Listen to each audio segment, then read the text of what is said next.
गांव की गुफा में चुड़ैल रहा करती थी। वह चुड़ैल अपने जादू से जादुई खिलौने बनाती और बाजार में बेचने के लिए एक औरत का रूप धारण कर लेती।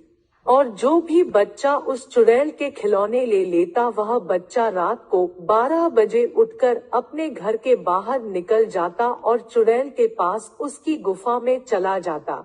फिर वह चुड़ैल उस बच्चे का खून पी जाती और वह चुड़ैल अपना पेट रोज ऐसे ही बच्चों का खून पीकर करती थी। फिर एक दिन मोटू पतलू से कहता है, पतलू, तुम्हें पता है अपने गांव में एक आंटी जी आती है, वह बहुत अच्छे अच्छे खिलौने बेचती है। फिर पतलू बोलता है, हाँ मोटू, मैंने भी सुना है, आंटी का नाम गोली है। मुझे भी कल समोसे वाले भैया बता रहे थे, यह गोली के खिलौने बहुत अच्छे अच्छे हैं। पतलू, अपने लिए गोली आंटी के वहाँ से खिलौने लेकर आकर खेलें क्या आज?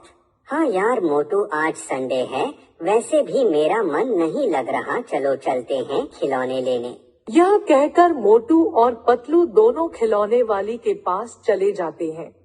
थोड़ी दूर चलने के बाद वह दोनों खिलौने वाली के पास पहुंच जाते हैं, तो वहां चुड़ैल अपने खिलौने बेच रही थी।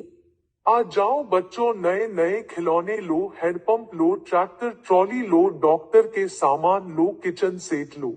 इस तरह चुड़ैल अपने खिलौने बेच रही थी। तभी चुड़ैल को मोटू पतलू दिखते हैं, तो चुड़ैल बोलती है, क्या हुआ मोटू और पतलू, तुम्हें क्या चाहिए?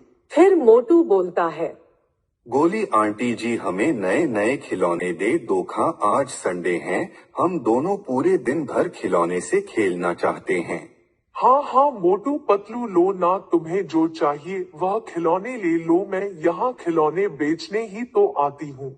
फिर मोटू पतलू वहाँ से खिलौने लेकर अपने घर आ जाते हैं और खिलौने से कुछ देर खेलने के बाद वह दोनों सो जाते हैं।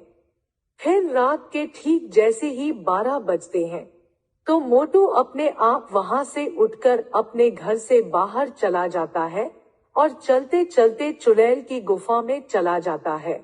फिर अगले दिन जब सुबह पतलू उठता है, तो पतलू को मोटू घर में कहीं नहीं दिखता। पतलू घर के बाहर जाकर मोटू को ढूंढता है।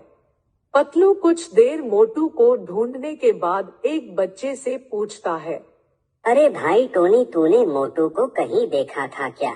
फिर टोनी बोलता है, नहीं पतलू भैया, मैंने मोटू को कहीं नहीं देखा। टोनी की यह बात सुनकर पतलू दुखी हो जाता है और वहाँ से जाने लगता है। तो टोनी बोलता है, पतलू भैया रुको, मुझे यह बताओ, आपने गोली आंटी से खिलौने लिए थे क्या? हाँ टोनी भाई, हमने कल ही उस गोली आंटी से नए नए खिलौने लिए थे।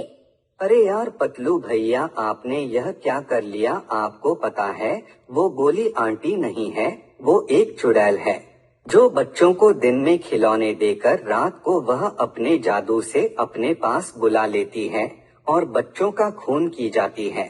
पतलू जल्दी से चुड़ैल की गुफा की तरफ जाता है। फिर पतलू गुफा में छुपकर देखता है, तो चुड़ैल सो रही थी और मोटू को उल्टा हवा में लटका रखी थी। तो पतलू वहाँ से आ जाता है और सीधा एक तांत्रिक के पास चला जाता है और तांत्रिक को सारी बात बता देता है। तो पतलू की सारी बात सुनने के बाद तांत्रिक बोलता है, पतलू बेटा, तुम ऐसा करो, उस चुड़ैल से जो खिलौने लिए थे, तुम उस एक खिलौने को आग में जला दो, तो चुड़ैल अपने आप मर जाएगी, क्योंकि चुड़ैल की सारी जान उस खिलौने में है। तुम जैसे ही खिलौना चलाओगे, उधर मोटू अपने आप सही होकर अपने घर आ जाएगा। फिर पतलू जल्दी से अपने घर जाता है और उस खिलौने को जला देता है। जैसे ही खिलौना जलता है, वैसे ही वहाँ मोटू अपने आप सही होकर आ जाता है।